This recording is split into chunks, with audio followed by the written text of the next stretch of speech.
गुंड सीताराम गुप्ताच्या टोळीने लुटलेले 500 कोटी वाचवण्यात सुपारीबाज नेत्यांना यश। 41 इमारतींमधील गरीब कुटुंबांची दिशाभूल। नमस्कार, मी रेणुका नाडकर आणि आपण पाहताय समर्थन लाईव्ह।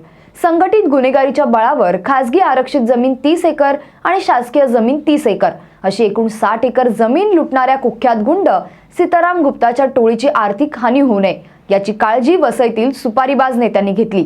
सीताराम गुप्ता याआधी पालिकेच्या अधिकाऱ्यांना आणि पोलिसांना आपल्या तालावर नाचवून 60 एकर जमीन गुंडगिरीच्या बळावर कब्जात घेतली। साधारण 500 कोटीपेक्षा अधिक रकमेचा नफा गोळा केला। त्यासाठी जमिनीची खोटी कागदपत्र तयार केली, खोटे दस्तावेज तयार केले। आर्थिक लाभ घेण्यासाठी गरीब कुटुंबांची दिशाभूल करून त्यांना घर खरेदी करण्यासाठी भुरळ घातली। आता त्या 41 इमारतींमधील गरीब कुटुंबांची घर तुटण्याची वेळ आली। त्यावेळी त्या गरीब कुटुंबांना नुकसान भरपाई देण्याची वेळ येऊ नये म्हणून सीताराम गुप्ताने राजकीय नेत्यांना सुपारी देऊन त्या गरीब कुटुंबांची दिशाभूल करण्याचे षडयंत्र रचले आहे। गुंड सीताराम गुप्ताच्या टोळीने लुटलेले 500 कोटी वाचवण्यात सुपारीबाज नेत्यांना तुर्तास यश आले आहे। तर 41 इमारतींमधील गरीब कुटुंबांची दिशाभूल करण्याचे षडयंत्र म्हणजे नेमकं काय, त्याबाबतचा हा तपशील पाहू। कुख्यात गुंड सीताराम गुप्ताने संघटित गुन्हेगारांना सोबत घेऊन 60 एकर जमीन लुटली। वसई विरारच्या जनतेसाठी नागरी सोयी सुविधा निर्माण करण्यासाठी ज्या जमिनीचा वापर होणार होता तीच जमीन सीताराम गुप्ताने केवळ आणि केवळ गुंडगिरीच्याच बळावर लुटली। 500 कोटीपेक्षा अधिक रकमेचा नफा सीताराम गुप्ताने शासनाची आणि वसई विरारच्या जनतेची हानी करून मिळवला। आता त्या 41 इमारतींवर कारवाई करण्याची वेळ आली। त्यावेळी सीताराम गुप्ताकडून सुपारी घेतलेले राजकीय नेते त्या 41 इमारतींमधील कुटुंबांना सरकारने आणि शासनाने घर द्यावं असं सांगत आहेत। 41 इमारतींमधील गरीब कुटुंबांची राजकीय नेत्यांनी गुंड सीताराम गुप्ताकडून सुपारी घेऊन नेमकी कशी दिशाभूल केली तो तपशील पाहू। मुंबई उच्च न्यायालयाने 41 इमारती तोडण्याचे आदेश दिले। न्यायालयाने या आदेशामध्ये ज्या गरीब कुटुंबांची फसवणूक झाली त्या कुटुंबांनी नुकसान भरपाईसाठी न्यायालयात दावा दाखल करावा असे निर्देश देण्यात आले।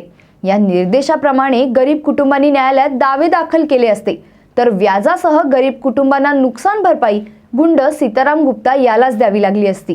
गुंड सीताराम गुप्ताला आर्थिक हानीची झळ बसू नये म्हणून काही सुपारीबाज नेत्यांनी 41 इमारतींमधील त्या गरीब कुटुंबांसाठीच्या लढ्याचे नेतृत्व स्वतःकडे घेतले।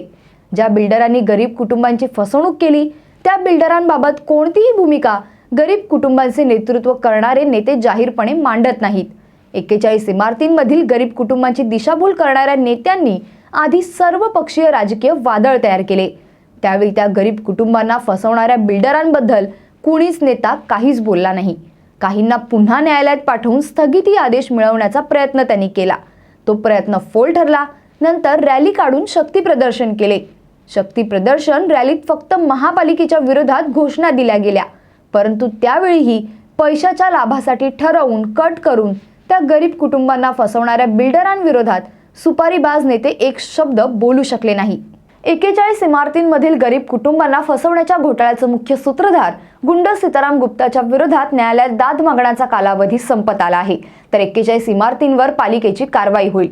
गरीब कुटुंब सोयीनुसार विखुरली जातील। तर विखुरली गेलेली ती गरीब कुटुंब पुन्हा एकत्र येऊन नुकसान भरपाईसाठी बिल्डरच्या विरोधात लढणार नाहीत।